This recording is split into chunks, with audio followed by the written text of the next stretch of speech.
LeBron also said he would have wanted to compete against MJ every single day. He thanked him for being such an inspiration, a superhero. How about those emojis at the end? LeBron loves his emojis. Shannon, was LeBron's comment about wanting to play with Jordan unfairly taken out of context? Of course it was. Skip, on Uninterrupted, Paul Rivera asked a question. Knowing what we know about Mike, his commitment to winning, his leadership style, would you have loved to play with Mike and be a teammate of Mike? That was the question. Man, I think my style would have blended perfectly. Mike being the killer assassin that he is, the scorer that he is, my ability to pass the ball like I can pass the ball, man, that thing would have been Scottie Pippen on steroids, Scottie Pippen 2.0. Now that's what he says. The media gets it. LeBron James says he views Michael as a teammate, not as an adversary. What the hell? Skip, and remember, people are, and LeBron is going to have to understand this. People are going to be quick because anything you say is going to get misconstrued. Skip, when I went to the Pro Bowl and I had Marino and I had Montana and I had Warren Moon. Skip, I was very conscious of what I was going to say when people asked me, reporters, I got back to Denver, what do you think about Marino's ability to throw the ball and Warren Moon and Jim Kelly? Oh, man, they're good. But, man, give me number 7. Because anytime if I would have heaped praise on those guys, are you saying they're better than 7? Are you saying that you'd rather play with them than Elway? So, Skip, I was always very mindful, very conscious of that. And so LeBron saying that, yes, I could have saw myself playing with him. They automatically assume, well, he's scared of Mike. He want to be Mike's teammate. He don't want to compete against Mike. All the greats, Skip, I mean, that's, Skip, the reason why they love the Dream Team so much. They believe they had the greatest collection of talent, and they got an opportunity to see what it would be like if they actually played together. That's what made it so fun. You had Barkley, you had Malone on the same side. You had Ewing, you had Robinson, and they were also playing with Jordan, Pippen, Magic, and Bird. Skip, that's what made it so unique. You got an opportunity to see. But now, but they're quick.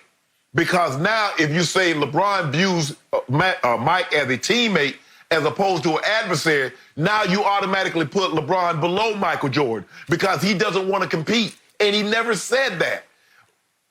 LeBron has really gone out of his way to show great deference to the previous great, Skip. He's always praised Magic, Larry, Mike, Kareem, all the greats. He has no problem handing out bouquets, even to guys that he plays. Yeah, I want to play with Kawhi. Yeah, I want to play with AD. Ask me again. Do I want to play with AD? Yep. When I play with this guy? Yep. So he's always done that, but people take that by saying, yes, I would like to play with those guys, as he's afraid to play against those guys. And I believe this was a situation in which that happened. Yes, I could play with Mike. Oh, you don't want to play against him, huh? Okay, before I answer everything you just stated, allow me to say, because I do know Brian Windhorst, whose tweet LeBron responded to, I was very surprised LeBron sort of slapped the wrist of Brian Windhorst. Brian has covered LeBron since he was in middle school. Again, Brian is a tremendous reporter, and he can be very objective about LeBron, but he also loves LeBron. And this came off as biting the hand that has always fed you, because Brian will be the first to step up and defend LeBron against Michael. Again, Brian Windhorst believes that LeBron is the greatest player ever. And he said that many times over the last 3-4 weeks on ESPN during The Last Dance.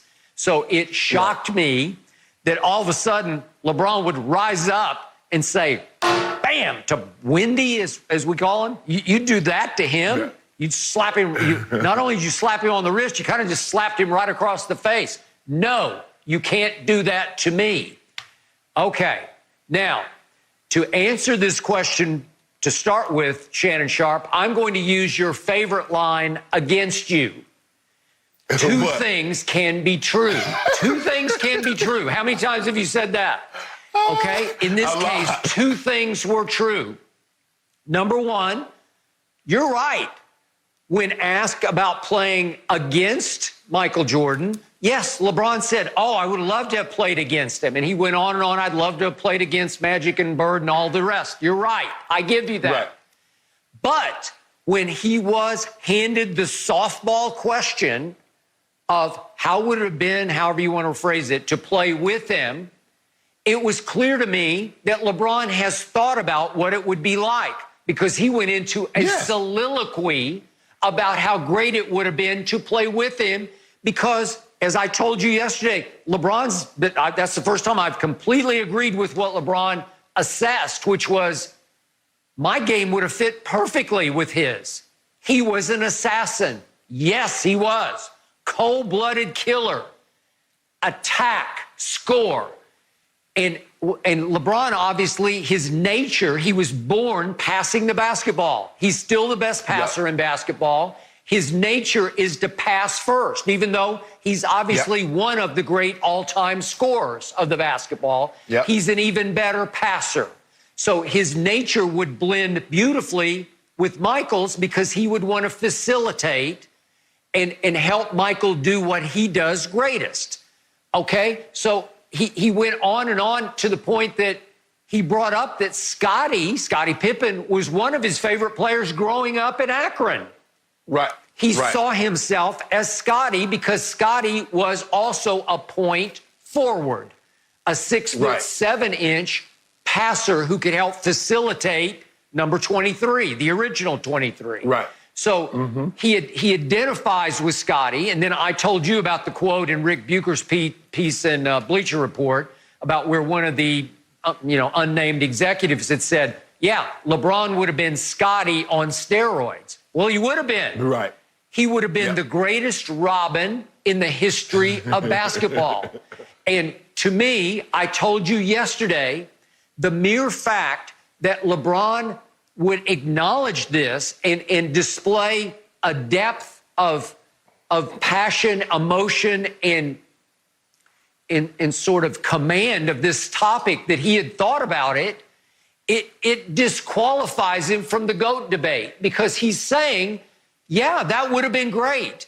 Well, if we do the flip side, if we reverse roles here, there's no way Michael Jordan would ever acknowledge publicly or even privately that he would want to play with LeBron James.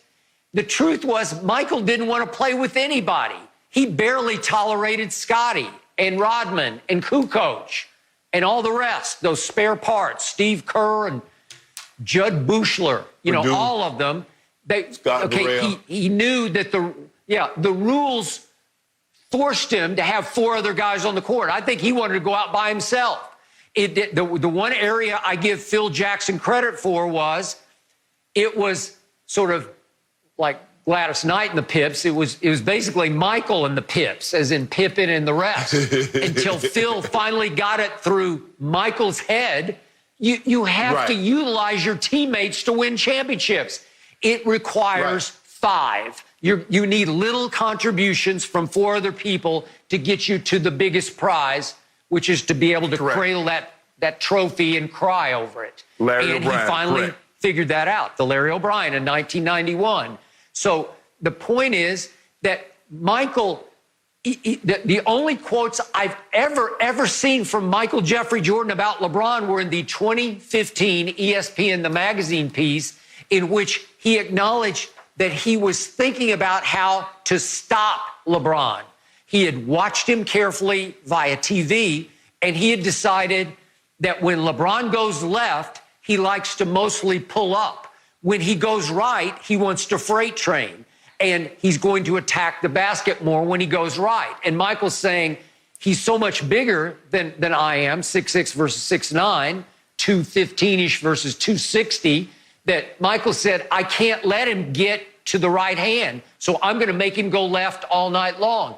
But it was all in the context of, that's how I'm going to shut him down. And obviously, Michael was a Defensive Player of the Year, first team all-defense 9 times. So that was 50% of his game was shutting you down, as well as shutting you up on the offensive end when he would just score on you like crazy. So to me, in the end, LeBron showed you who he was. He does have a lot of Robin in him. And I think if Michael had LeBron as a young player, LeBron would have deferred like crazy to Michael because he grew up idolizing him. So in the end, when we talk about killer will, psycho drive. It's who Jordan was that LeBron isn't quite. It doesn't mean that LeBron isn't one of the all-time greats, because he is. But when we talk about, could you be his Robin? And LeBron says, absolutely, I would have been the greatest Robin ever. You're disqualified. You're showing us who you really are. You're not that guy. You're not the all-time alpha male that Michael Jordan was. Skip, we got to be careful. Just because Michael Jordan wouldn't say something, that's not the end-all, be-all. After this documentary, well, if you don't ride your coworkers and try to be the best salesman, if you don't ride your coworkers and try to do this, well, you're not trying to win, because that's the way Michael did it. Skip, stop this. There's more than one way to win. Michael has convinced people that the only way to win is his way. Well, if you look at those Celtic teams in the 50s and 60s, they won 11, 10, 8. Nobody was like this. Okay, Magic didn't win 6, but he won 5. Kareem won 6 and got 6 MVPs. And he wasn't fighting and kicking everybody and trying to bully people. Skip, there's more than one way, and pardon me for saying this to skin a cat, that's just a phrase. I don't mean that literally. I mean that in a... I don't even know what it means, you know what I'm saying, but Skip? I get it. Yep. Yeah. And so this notion of that, well, Michael would have never done that. We got to stop that, Skip. Stop saying because he wouldn't do it, it was wrong for somebody else to do it that way. That's not the case. He was asked a question, and then automatically people deduced, well, he wanted to play with Mike and not compete against him. That wasn't the question. Skip, look, I was very fortunate. I got an opportunity to play with Ray Lewis. I got an opportunity to play against Ray Lewis. I also played against Mike Singletary, 2 of the best middle linebackers to ever play the game. Well, yeah, it was fun playing with Ray. Played with him for 2 years and saw him and got an opportunity to see up close what he became. But it was damn fun to compete against him, too, and to try to beat him. And the same thing with Singletary. That's just the way it is, Skip. If you're a great player, sure, you want to test your skills against the best.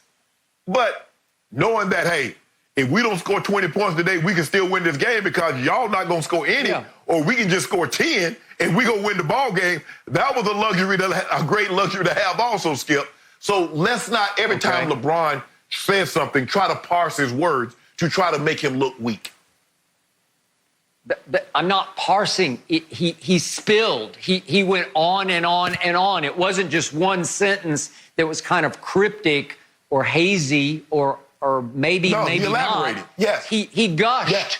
He gushed. So in the end, I think he realized, I just opened a door that some people are going to run through. Probably that guy on Undisputed. Yep, I did.